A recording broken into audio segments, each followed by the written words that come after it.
இன்றைக்கு நீங்கள் திருமணமாகி பிள்ளைகள் பேர பிள்ளைகள்னு எவ்வளோ ஆசீர்வாதமாக ஆண்டவர் உங்களை வைத்திருக்கிறார். இதற்கெல்லாம் ஒரே காரணம் ஆண்டவர் உங்கள் மீது வைத்திருக்கிற அளவு கடந்த அன்பு தாங்க.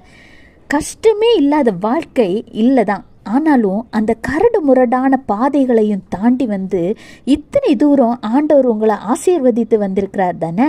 அதற்காக ஆண்டவருக்கு திரும்ப என்ன பண்ணீங்க? நன்றி சொன்னீங்களா? ஆண்டவர் தந்த ஆசீர்வாதங்களை பிறர் கூட ஷேர் பண்ணினீங்களா? எல்லாத்துக்கும் மேலே ஆண்டவர் உங்கள் வாழ்க்கையில் செய்த நன்மைகளையும் வழி நடத்திய விதத்தையும் மற்றவர்களோடு ஷேர் பண்ணி ஆண்டவர் நாமத்தை பிறர் அறிந்து கொள்ளும்படியாகவும் அவர் நாமம் மகிமைப்படும்படியாகவும் செய்தீங்களா? கடைகளில் காசு கொடுத்து ஒரு பொருள் வாங்கும்போது தற்காலிகமாக ஒரு சின்ன பொருள் ஆஃபர் கிடைச்சா ஓடி ஓடி அடுத்தவங்களுக்கு சொல்கிற நம்ம, ₹1